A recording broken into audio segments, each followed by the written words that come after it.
আমরা সবসময় ভারতকে কিন্তু বন্ধুর দেশ হিসেবে ভাবি এবং আমাদের দেশে যা কিছু হয়েছে না কেন আমরা সকল কিছু বাদ দিয়েই কিন্তু ভারতকে বন্ধুর দেশ হিসেবে ভাবি। আপনারা আমাদের সাথে এই কাজটা করা ঠিক করেন নাই। টাইগার ফ্রেন্ড রবিকে আপনারা মারধর করে আবার হাসপাতালে নিয়ে গেছে কিছু ভাই। ভারতের জন্য এটা লজ্জা, আপনাদের জন্য লজ্জা, আপনাদের পুরা ভারতবাসীর জন্য এটা লজ্জা। আপনারা বিষয়টা এখন ভালোভাবে দেখেন যে টাইগার ফ্যান রবিকে কেন মারছে, এই বিষয়টা তদন্ত করিয়া এবং যারা মারছে তাদেরকে আইনের আওতায় আনা হোক এবং বাংলাদেশ ক্রিকেট বোর্ডকে এই বিষয়টা ভালোভাবে নজর দিতে হবে। বাংলাদেশ ক্রিকেট বোর্ডকে এই বিষয়টা ভালোভাবে নজর দিতে হবে এবং এটার রিপোর্ট আইসিসির কাছে পাঠিয়ে দেওয়া হোক।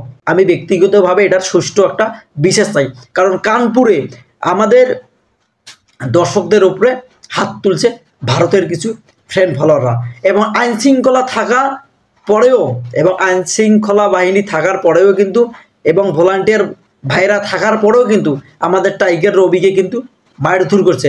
বিষয়টা কোনোভাবে মেনে নেওয়ার মতো না। মানে ব্যক্তিগতভাবে আমি এটা কোনো আশা করিনি আপনাদের কাছ থেকে। আপনারা যদি আমাদের মিরপুরে বা চট্টগ্রাম সিলেটে যদি আপনারা যদি আসেন, আপনাদের যদি কোনো দর্শক আছে, আমরা কি তাদেরকে মারধর করবো? না, কখনোই না, এটা কখনো না।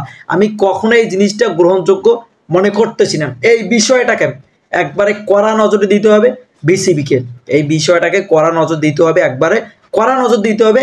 আইসিসির কাছে এটা রিপোর্ট কিন্তু পাঠাতে হবে। আমাদের টাইগার ফ্যানকে মারামারে পুরা বাংলাদেশকে তারা অসম্মান করছে, এই বিষয়টা ভালোভাবে দেখতে হবে। আমরা কিন্তু সবসময় ভারতকে বন্ধুর দেশ হিসেবে ভাবি। যদি না ভাবতাম, এত কিছু দেশে হওয়ার পরেও কিন্তু আমরা তোদেরকে ইলিশ পাঠাইছি, তোদেরকে কিন্তু আমরা ইলিশ পাঠাইছি, কিন্তু তোরা সবসময় আমাদের শত্রু হিসেবে ভাবিস কেন ভাই? তোরা কি ভালো হতে পারিস না? তোরা কবে ভালো হবি? তোরা কবে ভালো হবি? আমি কিন্তু পুরো ভারতকে খারাপ বলতেছি না। যারা যারা আমাদের রবিকে মারছেন, যারা যারা টাইগার ফ্রেন্ডকে মারছেন, শুধু তারাই খারাপ। পুরা ভারতবাসীকে আমি এখানে টানতেছি না এবং পুরা ভারতবাসী এটার বিচার করবে।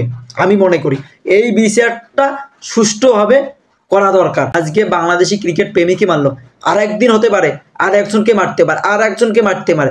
এভাবে যারা মারধর করতেছে তারা তো আরও মাথায় চড়তেছে কেন? এদেরকে তো মাথায় চড়ে দেওয়া যাবে না ভাই, এদেরকে আইনের আওতায় নিয়ে হোক, এদেরকে আইনের আওতায় নিয়ে আসা হোক। আমি মনে করি এটা তীব্র প্রতিবাদ নিন্দা জানাই, এটা তীব্র প্রতিবাদ নিন্দা জানাই যে টাইগার রবিকে কেন মারলো ভারতের কিছু মানুষ, আমাদের টাইগার রবিকে কেন মারলো? হ্যাঁ, একদল মানুষ ভালো আছে, মানুষ যে সবাই খারাপ তা না, একদল মানুষ দেখেন ভালো আছে।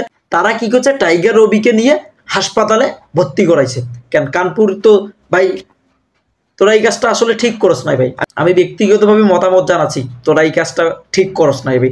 আমার যারা ফ্রেন্ড লিস্টে ফ্রেন্ড ফলোয়ার আছেন ভাই, আপনারা বাজে মন্তব্য করেন না, কারণ যেটা বাস্তবতা, যেটা রিয়েলিটি, সেটা থেকেই বলতেছি, সেটা থেকে কিন্তু বলতেছি। টাইগার রবিকে আপনাদের ভারতের কিছু খারাপ মানুষ আমাদের টাইগার রবিকে মারছে কেন ভাই? এটা কেন? কেন? আমরা কি মানুষ না ভাই? তোমরাও মানুষ, আমরাও মানুষ।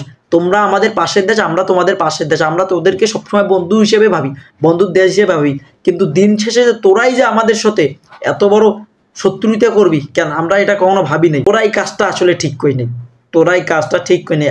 আমি ভিডিওর মাধ্যমে জানাতে চাই, যারা টাইগার রবিকে মারছে তাদেরকে আইনের আওতায় নিয়ে আসুক, যেন এই কাজটা যেন আর কোনো মানুষের সাথে তারা করতে না পারে। এত আইন শৃঙ্খলা বাহিনী বা যে ভলান্টিয়ার ভাইয়েরা আছে তাদের চোখের সামনেই কিন্তু মারছে।